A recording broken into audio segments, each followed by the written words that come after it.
Hey guys, this is Ankit and I welcome you on reviews and updates. और आज मैं आपके लिए लेके आया हूँ द ग्रीन बुक मूवी की complete story.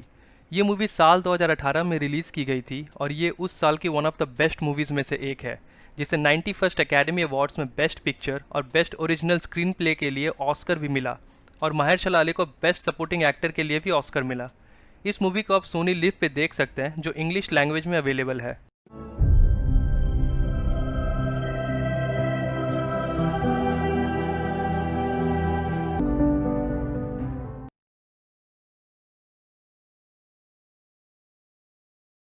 The Green Book movie सच्ची कहानी से प्रेरित है। इस मूवी के लीड एक्टर्स हैं वीगो मोर्टेंसन और महेरशाला अली। कहानी की शुरुआत में हम देखते हैं कि टोनी लिप, जिसका किरदार निभा रहे वीगो मोर्टेंसन, वो कोपा कबाना नाम के नाइट क्लब में बाउंसर का काम करता है। पर क्लब को 2 महीनों के लिए बंद किया जा रहा है रिनोवेशन के काम के लिए, और 2 महीने बाद ही क्रिसमस है और वो इन 2 महीनों के लिए कुछ काम ढूंढता है।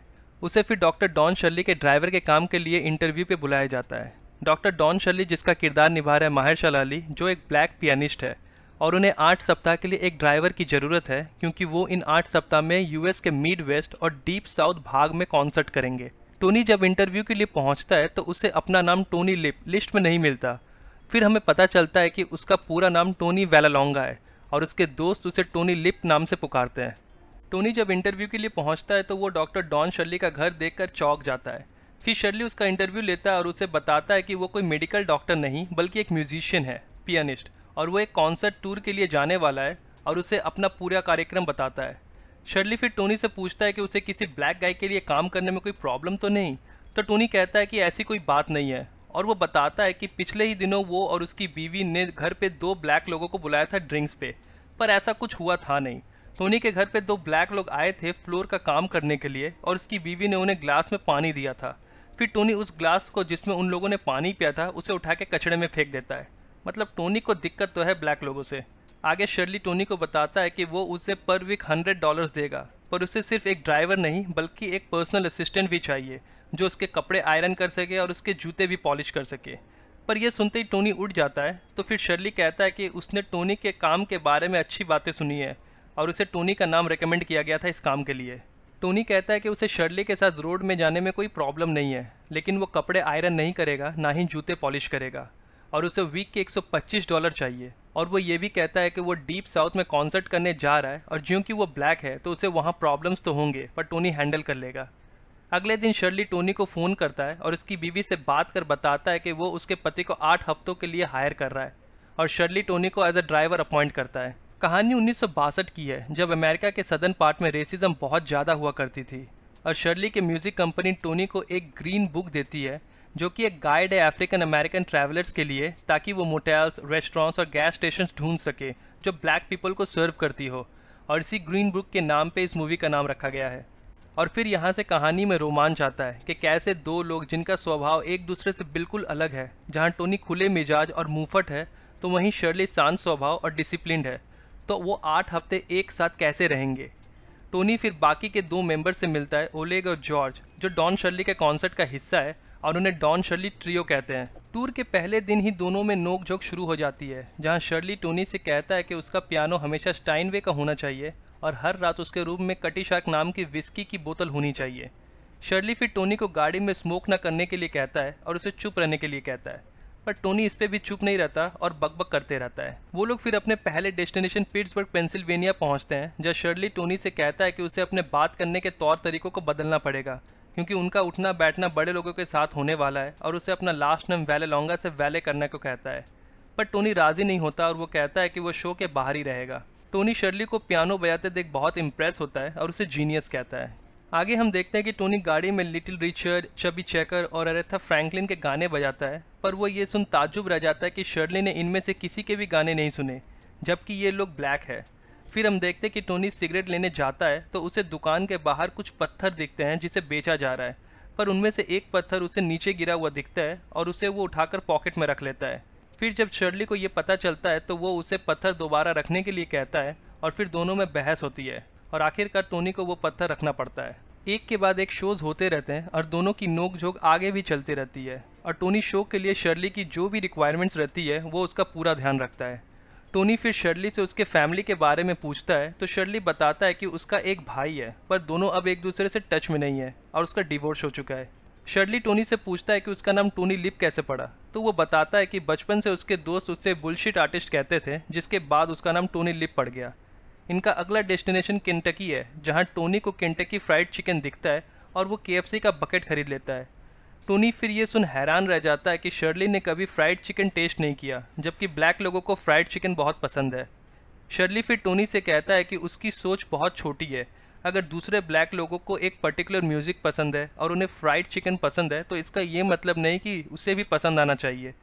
टोनी फिर ज़बरदस्ती उसे फ्राइड चिकन देता है जो शर्ली को भी पसंद आता है। आगे हम देखते हैं कि शर्ली एक बार में जाता है जहां उसे कुछ लोग पकड़कर मारने लगते हैं क्योंकि वो ब्लैक है।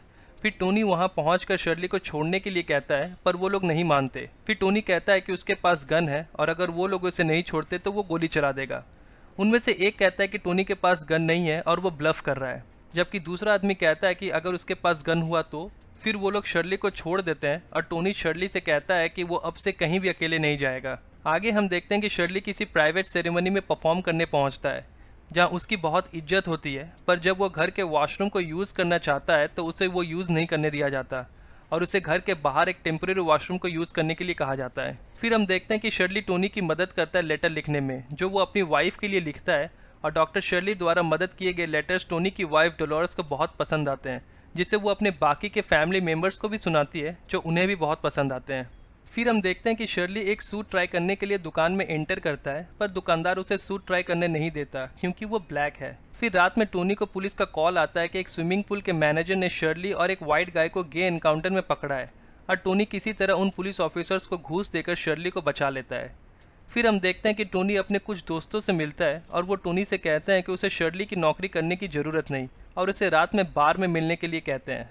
टोनी जब रात में अपने दोस्तों से मिलने जाता है तो शर्ली उससे कहता है कि वो उसे अपने रोड मैनेजर का पोस्ट देगा और साथ ही उसकी सैलरी भी बढ़ा देगा, और उसे नौकरी छोड़ने से मना करता है, जिस पे टोनी कहता है कि उसे ये सब नहीं चाहिए और वो अपने दोस्तों से मिलकर उन्हें जॉब के लिए मना करने वाला है और शर्ली के साथ उसकी जो डील हुई थी वो उस पर ही कायम रहेगा।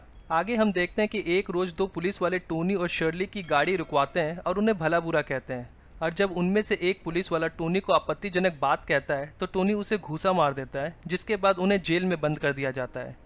शर्ली फिर अपने राइट्स का इस्तेमाल कर attorney general Robert F Kennedy को फ़ोन लगाता है, जो फिर गवर्नर को प्रेशराइज कर शर्ली और टोनी को रिलीज़ करवाता है। आगे हम देखते हैं कि शर्ली टोनी से कहता है कि उसकी वजह से उसे एम्बेरस होना पड़ा और रॉबर्ट एफ कैनेडी से मदद मांगनी पड़ी। शर्ली फिर कहता है कि इस तरह के ताने उसे रोज़ सुनने को मिलते हैं, तो टोनी भी एक दिन सुन ही सकता था। टोनी फिर कहता है कि वो शर्ली से ज़्यादा ब्लैक है, उसे तो अपने लोगों के बारे में भी कुछ नहीं पता कि वो क्या खाते हैं, क्या बातें करते हैं और कैसे रहते हैं।